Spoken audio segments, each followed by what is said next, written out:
Myopia চোখে এমন একটা কন্ডিশন যেখানে বাইরের আলো চোখের পর্দায় গিয়ে পৌঁছায় না, তার আগেই ফোকাস করে যায়। তো সেক্ষেত্রে আমাদের একটা মাইনাস পাওয়ার বা কনকেভ লেন্স, যে লেন্সটা কিনা লাইটকে দূরে সরতে সাহায্য করে, এরকম একটা লেন্স চশমার মধ্যে দিয়ে দিই আমরা, যেটা কিনা চোখের পর্দায় ফোকাস করবে এবং আমাদের দেখতে সাহায্য করবে ভালোভাবে। তো মাইনাস পাওয়ারের মেন সমস্যা হলো পেশেন্ট দূরের জিনিস দেখতে পায় না, দূরের জিনিস দেখতে খুবই সমস্যা হয়, চোখ ছোট্ট করে দেখে। মাইনাস পাওয়ার সাধারণত 3 রকমের হয়। মায়োপিয়া 3 ধরনের হয়। এক হলো সিম্পল মায়োপিয়া, যেটা কিনা -5 থেকে -6 এর মধ্যে ঘোরাফেরা করে এবং ছোটবেলায়, একদম ছোটবেলায় বাচ্চাদের খুব একটা দেখা যায় না, পরবর্তীকালে যত বয়স বাড়ে আস্তে আস্তে পাওয়ারটা ধরা পড়ে। নেক্সট হলো কনজেনিটাল অর ডেভেলপমেন্টাল মায়োপিয়া। এটা কি হয়, কোনো একটা বাচ্চা জন্ম থেকেই মাইনাস পাওয়ার নিয়ে আসে, হ্যাঁ, বা চোখের আইবলটা একটু বড় থাকে।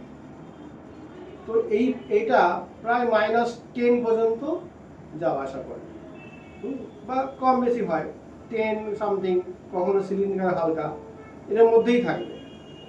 আর একদম একটু বেশি বয়সের দিকে চোখের পর্দায় সামান্য সমস্যা দেখা যেতে পারে, সামান্য সেটা।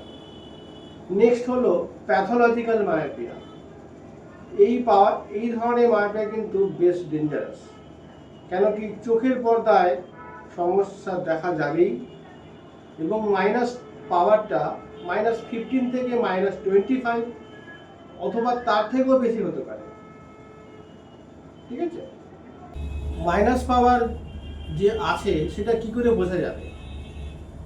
একদম বাচ্চাদের কথা বলি, কারণ বাচ্চাদের ক্ষেত্রে বোঝাটা খুব ডিফিকাল্ট। তো দেখবেন ছোটরা ধরুন টিভি দেখছে, সে বারবার উঠে সামনে চলে যাবে টিভির সামনে, অথবা ধরুন ফোন দেখছে বা বই পড়ছে, একদম দেখবেন চোখের সামনে নিয়ে এসে দেখছে। আর দূরে কোনো জিনিস দেখতে বললে এখন ছোট্ট করে চোখ কুঁচকে দেখবে, আর মনে হতে পারে চোখগুলো যেমন স্কুইন্ট হয়ে গেছে বা টেরা মতো লাগছে বাইরের দিকে চোখগুলো। তো সাধারণত এই সমস্যাগুলোই আমরা দেখি। এছাড়া দেখবেন বাচ্চারা স্কুলের ম্যাডাম যখন বোর্ডে কিছু লেখা দিচ্ছে, সেটা মাঝে মধ্যেই ভুলভাল লিখে নিয়ে আসছে।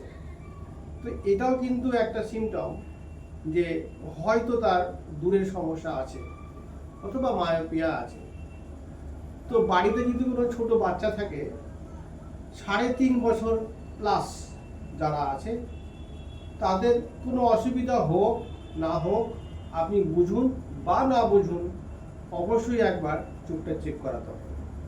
তাতে পরবর্তীকালে ম্যানেজমেন্ট করতে আমাদের খুবই সুবিধা হয়।